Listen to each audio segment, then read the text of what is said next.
Semua orang bisa melakukan pencitraan diri seperti apapun melalui postingan. Kamu bisa terlihat sayang anak dengan postingan seperti ini. Kita lagi mainan Snapchat dan Saga jadi panda. Ayo, coba. Gimana?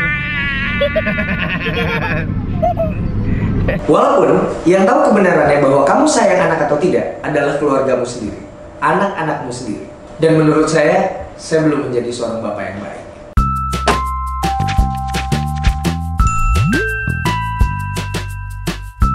Memang sih, banyak orang dan teman-teman followers yang berpikir dan juga bilang bahwa saya adalah seorang bapak yang baik. Saya selalu membaca postingan-postingan atau komentar-komentar seperti itu di Instagram, YouTube, atau jejaring sosial saya yang lain ketika saya membuat postingan bersama anak-anak. Sampai saat ini, saya sedang dan masih belajar untuk menjadi seorang bapak yang baik untuk anak-anak saya. Terus terang, kadang-kadang saya ngerasa komentar-komentar itu berlebihan buat saya. Saya belum atau bahkan merasa jauh dari julukan seorang bapak yang baik. Karena yang kamu lihat cuma segini. Agak sedih Manji marah ya? Iya. Takut ya? Sementara yang sebenarnya terjadi adalah seperti ini. Lihat. Saga mencampurkan Play-Doh ini warna-warni terusnya di Saga ngapain gitu? Terus dia nangis. Terus langsung dibikin. Loh, tapi ini bisa bikin cincin. Cincinnya Manji warnanya pelangi kan? Ya. Hal yang sama juga terjadi pada media-media lain yang sifatnya visual atau juga audio visual. Selama ini, saya mencoba untuk menangkap momen sebaik-baiknya saat bersama anak-anak saya, tanpa kamu tahu seperti apa prosesnya. Saya pernah kok memarahi anak-anak kalau mereka berbuat salah. Atau bukan memarahi sih, lebih tepatnya tegas dan memberitahu kalau yang dilakukan mereka itu salah. Ketika mereka berbuat kesalahan, biasanya saya akan meminta mereka untuk meminta maaf. Saya juga bilang sama mereka bahwa tidak apa berbuat kesalahan, yang penting tidak diulangi lagi. Seperti yang saya lakukan ini. Udah diam. Udah. Maaf Manji gitu.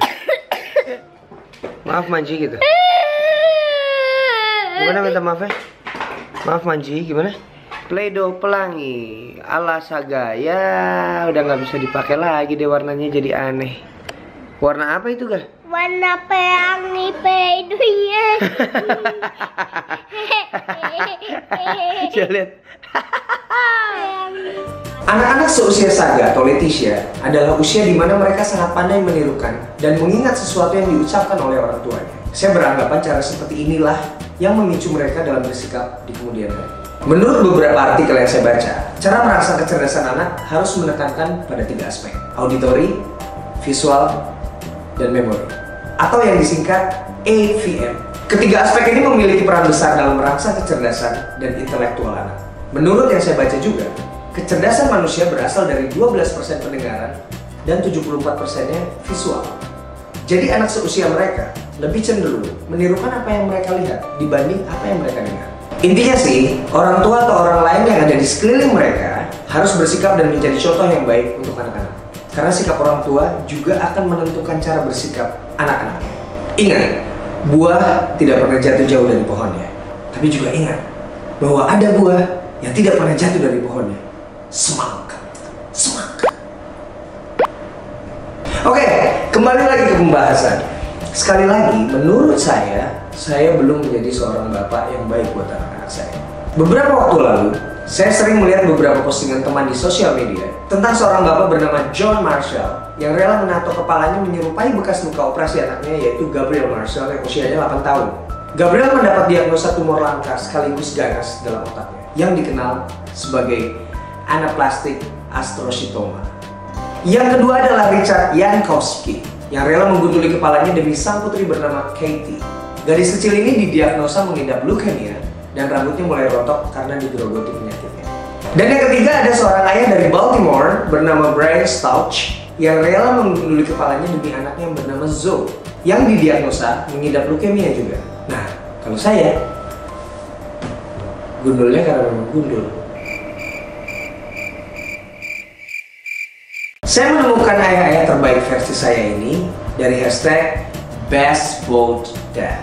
Jadi kembali lagi sama diri saya, bahwa di luar sana masih banyak sekali bapak yang menurut saya lebih heroik, lebih baik, dan bahkan lebih rela melakukan apapun untuk anak-anaknya. Hal ini yang memicu saya untuk menjadi bapak yang lebih baik buat anak-anak saya. Ada beberapa hal yang saya yakini dari apa yang saya baca, yaitu seorang anak yang mendapat kasih sayang dan perhatian dari ibu, juga bapaknya, ya bapaknya, akan tumbuh menjadi pribadi yang lebih hebat. Dan satu lagi yang paling penting yang saya catat, anak-anak meniru. Jadi saya berusaha untuk mengajarkan segala hal yang baik, berbicara yang baik, membuat postingan yang baik, karena mereka juga bermain media sosial, bersikap yang baik di depan mereka, dan banyak hal lainnya. Terima kasih buat teman-teman semua yang sudah menyematkan predikat bapak yang baik buat saya. Walaupun apa yang kamu lihat itu cuma postingan. Karena pada akhirnya postingan hanyalah postingan. Dan menjadi seorang yang mereka kenal adalah sebenar-benarnya tujuan. Dunia bisa saja menilai kamu adalah seorang bapak seperti apa, yang baik atau yang tidak. Tapi yang paling penting adalah bahwa anak-anak bisa mengenang kita dan merasa beruntung bahwa mereka memiliki seorang bapak yang hebat dan baik. Buat mereka, bukan buat orang lain. Nah, kalau dari kamu ada yang mau berbagi pengalaman bagaimana cara mendidik anak, silakan komen di bawah sini. Kita saling berbagi tentang bagaimana cara menjadi orang tua yang lebih baik dan lebih baik lagi. Dan satu lagi, jangan lupa senyum hari ini.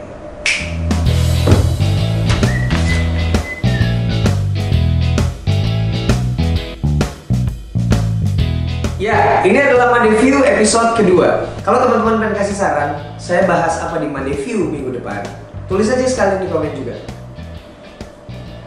Iya gitu.